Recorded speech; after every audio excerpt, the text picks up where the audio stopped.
শ্রাবণ মাসের শেষ সোমবার দিনটি সনাতন ধর্মাবলম্বীদের কাছে অত্যন্ত তাৎপর্যপূর্ণ। স্থানীয় সময় ভোর থেকেই তাই ভগবান শিবের মাথায় জল ঢালতে ভারতের বিহার রাজ্যের লখীসরাই জেলার অশোকধাম মন্দিরে জড়ো হতে থাকেন দেশটির নানা প্রান্ত থেকে আসা পুণ্যার্থীরা। এরই মধ্যে মন্দির চত্বরে একটি বিদ্যুতের খুঁটি ছিঁড়ে পড়েছে এমন গুজব ছড়িয়ে পড়লে মুহূর্তেই বিদ্যুৎস্পৃষ্ট হওয়ার আতঙ্কে দিকবিদিক ছোটাছুটি শুরু করেন পুণ্যার্থীরা। এ সময় প্রচণ্ড ভিড়ের মধ্যে মাটিতে পড়ে যান অনেকে।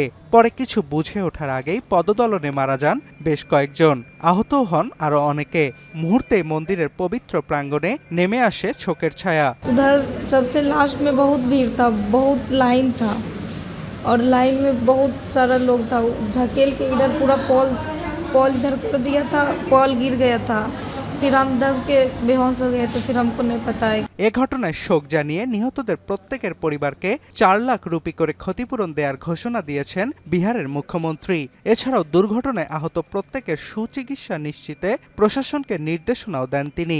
আর লখীসরাই জেলার ম্যাজিস্ট্রেট শৈলেন্দ্র কুমার জানান, পুণ্যার্থীদের অতিরিক্ত ভিড় ও বৈদ্যুতিক তার ছিঁড়ে পড়ার গুজবেই দুর্ঘটনার প্রাথমিক কারণ। खेत के साइड में भीड़ पड़ने से बैरिकेडिंग थोड़ा सा टूटा और उधर एक के ऊपर एक लोग गिर गए।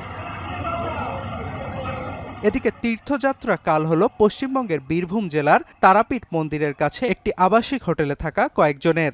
সোমবার সূর্যের আলো ফোটার আগেই হোটেলের রিসেপশনে আগুন লাগে। পরে আগুন নিয়ন্ত্রণে ঘটনাস্থলে আসে দমকল কর্মীরা। কয়েক ঘন্টার চেষ্টায় আগুন নিয়ন্ত্রণে এলেও ততক্ষণে ভেতরে নিভে যায় কয়েকজন তীর্থযাত্রীর প্রাণ।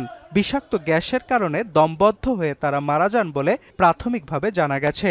এ ঘটনায় আহত হয়েছেন বেশ কয়েকজন। শর্ট সার্কিটের কারণে আগুনের সূত্রপাত হয়ে থাকতে পারে বলে প্রাথমিকভাবে ধারণা করছে ফায়ার সার্ভিস। হোটেলে থাকা অতিথিদের অভিযোগ, আগুন লাগলেও বাজেনি ফায়ার অ্যালার্ম। ইতোমধ্যে হোটেলটি সিলগালা করেছে কর্তৃপক্ষ।